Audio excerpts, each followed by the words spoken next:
There is no greater agony than bearing an untold story inside you. Maya Angelou.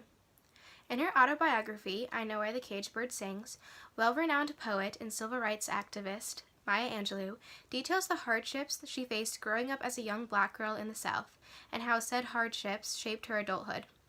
Through the use of lyrical writing and vivid imagery, Angelou explores topics of motherhood and racism while inspiring her audience to find their personal innermost strength in order to overcome adversity.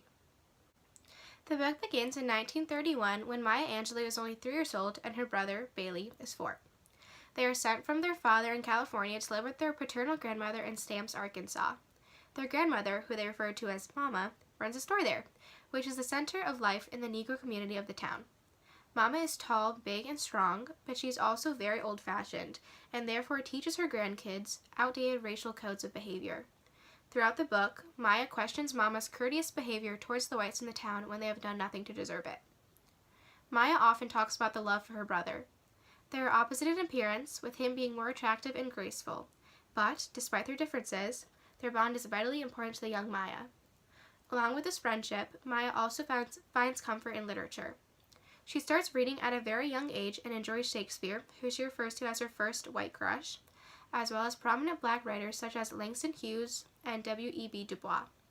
The autobiography takes the reader through basically all of Angelou's childhood in great detail, with certain events, such as her rape at only 8 years old and her muteness following for years after, greatly overwhelming the book.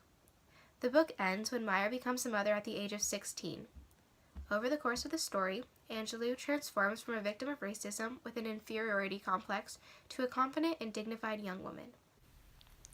Okay, so this is the first passage that I chose to annotate, and basically this passage is just showing the typical morning that Maya has with her family in Stamps, Arkansas, and also details the interactions that occurs between the customers in their store. Okay, so starting with the first page of the passage, the first paragraph is, "Each year, I watched the field across from the store turn caterpillar green, then gradually frosty white. I knew exactly how long it would be before the big wagons would pull into the front yard and load on the cotton pickers at daybreak to carry them to the remains of slavery's plantations." So right off the bat, Maya starts with a sense of normality and routine with phrases such as "each year" and "I knew exactly how long." So this basically just frames the whole rest of the passage, which we'll get to later. She also adds in imagery with the vibrant and fresh summer of caterpillar green, and then the cold winter, which she reveals with the frosty white. Then continuing on, she adds more habitual actions when she starts describing her grandmother's morning routine, especially with the line, "She never used an alarm clock." Just the word never, it just shows that that's just the way it is, that's the routine, and she's used to it. She describes her grandmother and how she gets ready, revealing her as a very religious and faith-driven woman with the dialogue there. And one line in particular that struck me was when Mama says, "And help me to put a bridle on my tongue." I think this really characterizes Mama in a fantastic way. It shows how she practices control over her temper. And then going on from there, she continues on with the very tranquil and nostalgic setting. And one line I really like was, "The lamp light in the store gave a soft make-believe feeling to our world, which made me want to whisper and walk about on tiptoe."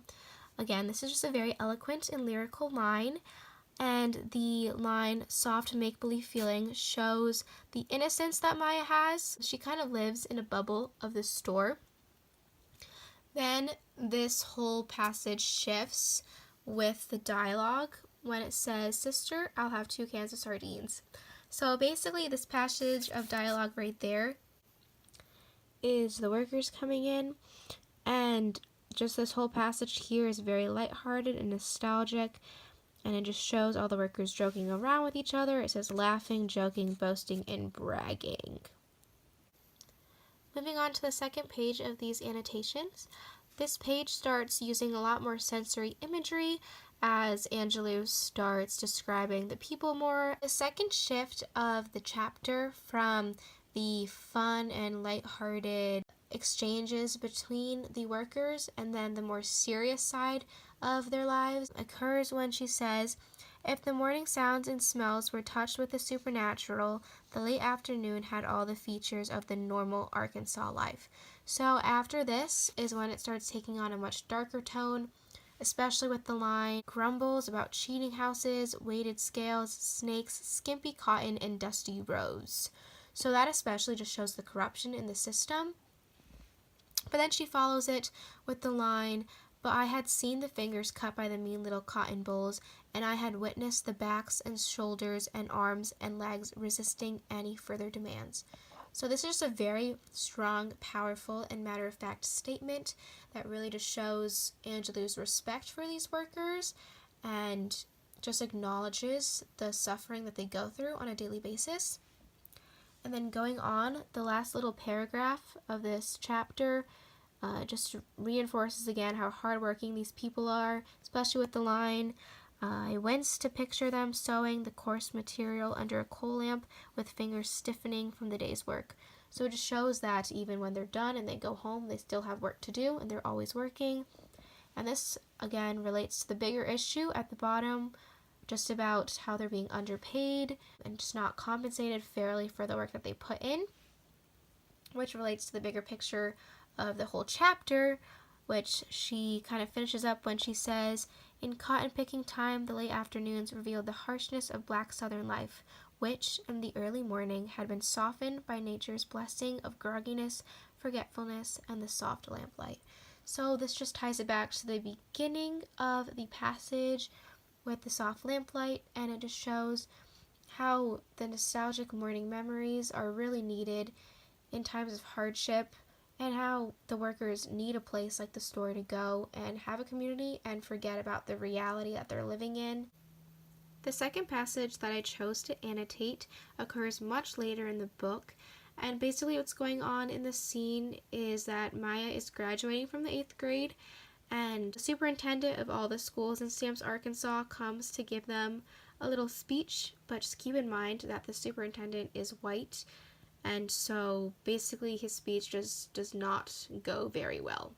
Most of this passage is just Angelou recounting the details of the speech, and so she starts with this whole passage there, which just shows all the advances that the superintendent has made in the white schools, and it focuses on arts and science. This greatly contrasts with this next paragraph, which shows what he talks about in the black school, which is really just sports. And then she says, "Here fewer amens were heard. Those few that did break through lay dully in the air with the heaviness of habit."